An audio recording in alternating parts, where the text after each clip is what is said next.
Hey everybody, it's Jason Blaha here, and someone sent me a comment kind of in the Q&As yesterday that I thought I would address, and it kind of raises a point that people don't always understand, is that when they look at nutrition studies or sports nutrition studies, people oftentimes draw conclusions and extrapolations that are not there. They're not suggested, they're not implied, they're not reasonable conclusions to make based upon what the study actually says or what the study is studying.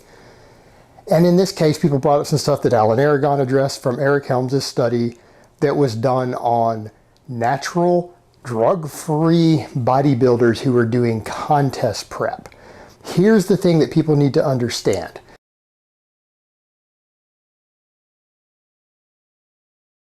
When you look at a study like that, that's a niche study. There are so few people in the world who will ever do this that it is almost a useless study in a way. I mean, it's interesting that it's there. I mean, at least it's some interesting data.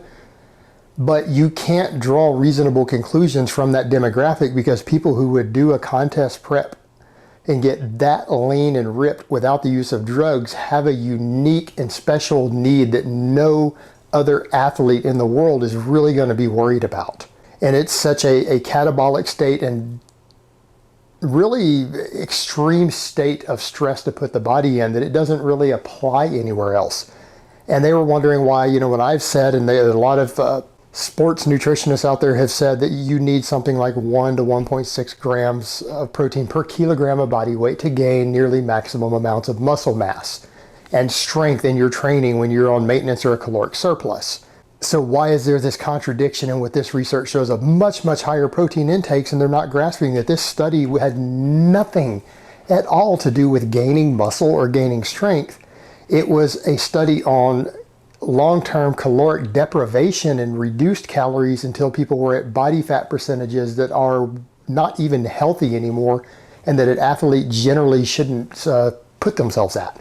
And it was about the amount of protein that seems to be needed to try to spare the most amount of lean body mass and muscle mass in that environment. It has nothing to do with making your gains. You need far less protein to gain muscle at a fairly rapid rate than you do to try to preserve most of your muscle when you're dieting down that lean.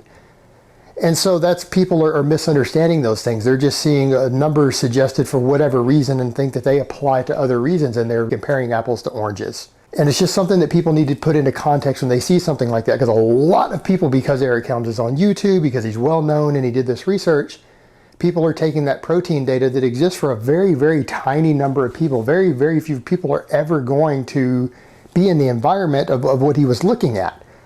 And it's an environment that I would never recommend a person put themselves in. In fact, I don't recommend that anyone ever do a contest prep for bodybuilding drug-free, for specifically the reasons I've stated in the past. I don't think it's reasonable, and I would never advise someone to do it. But that is what the study is looking at. And it's not reasonable for people to see that and draw extrapolations and think that that applies to people's protein intakes for other goals, for other purposes, and for other demographics of people. There's no reason to look at that or take it into consideration for the majority of your goals out there. And certainly not things on the opposite end of the spectrum, which are gaining muscle mass and gaining strength when you're eating like you're clean bulking or lean bulking. Nothing in common. All right, guys, but that's really all I have to say on that today. I hope it's been informative, and I will talk to you guys next time.